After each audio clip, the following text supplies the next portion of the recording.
Hi, my name is Jenna Tabbutt, and today I'm going to be interviewing Amanda Harder. Hi, Amanda. How are you doing? I'm good. Good.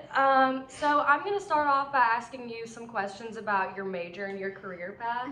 I'm going to have to go over some confidentiality, though. Is it okay if my instructor and a peer sees this video? Yeah. Okay, they're going to be the only two people that are going to watch this video. So I'm just going to start off by asking you what your major is and what you want to do after you graduate. Yeah, so I am a biochemistry major with a neuroscience minor. Okay. And after I graduate, I'm looking to eventually go into medical school. Oh, wow. I might do like a master's program or some like a gap year in between, but that's the eventual goal after undergraduate. That's awesome. So are you doing anything right now, like any internship or anything that might help you lead to that goal? Yeah, so actually I currently work as a medical assistant at Vitality Pain Clinic. Okay, wow. It's, they work with people who have chronic pain trying to address those issues. So that really ties in with my neuroscience minor. It's a really awesome opportunity for me to get real world like patient contact undergrad. Of course. So you said that you were a medical assistant, right? Mm-hmm. So do you have to work like super long hours? Like how does that work with school right now? Yeah, so it's definitely interesting with school. I think if it wasn't like a COVID semester, that probably wouldn't be something that I could really accomplish. Right. But with having the online classes, having recorded lectures and stuff, it really... And you were telling me that you were a medical assistant, so you have to work really long hours. How does that affect like your school? Yeah, so I think it definitely helps with being like a COVID semester, like everything being online. Right. Because as a medical assistant working in the clinic, I do have to work like the typical 9 to 5, except for it's 7:30 to 5 since we see patients so early sometimes before they go into work. So it's definitely long hours. You know, you're there and you have to wait for all the patients to show up, and we don't know if they're going to make their appointment, if they're not. Exactly. So it's a lot of sitting around, like hurrying up and waiting. But it's definitely worth it to me to, spend my day there, kind of come home and do my schoolwork. Just because I am getting that real world, experience. Wow, yeah, that sounds like a lot. Does that ever like affect like your sleep schedule or like your mental health at all? Like, does it ever get super stressful? Oh yeah, it's been so stressful lately, especially too, because you try to keep that school life balance, that work life balance, trying to stay healthy, eating correctly. So I've actually started waking up at like 5 in the morning to go work out before class, or not before class, before work, just because I don't really have time afterwards. I'm kind of drained from the day and I have to catch up on my schoolwork. So I have noticed like I'm sleeping a lot less. And it kind of impacts my social life for sure. Of course. Kind of not really being as, I guess, available or, super energized to go out or like go to dinner with my friends or stuff like that. But again, I just keep kind of trying to focus on like, that eventual goal of medical school and everything. Wow, that just sounds like a lot. So you mentioned that even with COVID and stuff, it's really hard just to like work the long hours and stuff. Do you think there's any way they could like shorten your hours, or do you just have to have a certain amount to just like kind of meet that goal?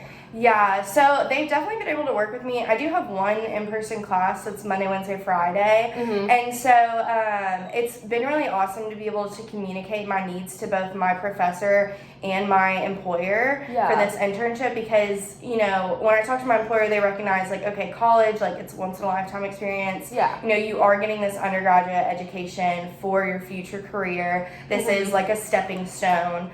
But then also my professor realizes at the same time in a similar concept, like, okay, this is one class out of, however many hours, like you graduate with like 120 hours, and so working with both of them, I definitely don't always get to leave the clinic to go to my Monday, Wednesday, Friday class. But my professor understands that. But at the same time, if we're not busy, if we do have patients who maybe aren't really showing up, that's right around lunchtime when my class is anyway. So I'll be able to kind of like leave early, and that communication really helps with that. Okay, good. That's good that you kind of have that schedule fixed for you. I feel like that's really good to just set everything in stone, just so you know what you have to do each day. So do you get along very well with your coworkers, or how does your work environment look like? Like, is there a lot of diversity? Yeah, there's definitely a lot of diversity at my workplace. Not necessarily in the male-female ratio, but Okay, in that's an what I was ethnicity ratio for sure. Okay. For example, like our MDs, while we do have mainly male practitioners, while we do have mainly male practitioners, I think there's 4 total that work there. We do have the one she's a female, she's a doctor, she went to medical school. So it's really awesome to kind of have her sort of in charge. You know, she's always there every single day, and she's, you know, our go-to. I'm sorry about that. It's okay, don't worry about it. I just want to make sure everyone can hear me. But as far as the other medical assistants, LPNs, RNs, all those people, there's a lot of diversity in both age and ethnicity. So it's not just all, you know, white 20-somethings like myself. Okay. There's a lot of older people, you know, of different ethnicities, and so they bring a lot of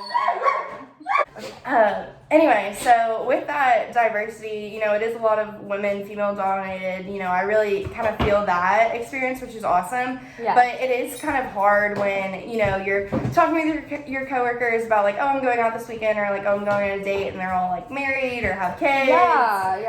So it's definitely interesting to get their perspective. I think it definitely helps with my outlook on what my life as a doctor is going to be, because I'm going to be working with those type of people under me as well. Of course. So it's good that you already kind of have that experience, and you kind of are experiencing what that's going to be like. Let's see, what else? I feel like we might be running out of time for today. Is there anything else you want to touch on before we end? Not really. I think definitely this experience, like having this internship as a medical assistant and being able to get there, like I never would have dreamed like undergrad that I would have this experience. So it's definitely so awesome. Like talking to some of my fellow pre-meds who've never even like been to an office before with COVID. So it's really unique, and I'm just definitely like blessed to have it. And you know, even though it is hard and it has, you know, taken a toll in some areas of my life, I just try to focus on like, okay, what's that eventual goal? And that definitely helps, you know, to get me through it and stuff. Of course. Well, thank you so much for letting me interview you today. I think we touched on everything, so thank you.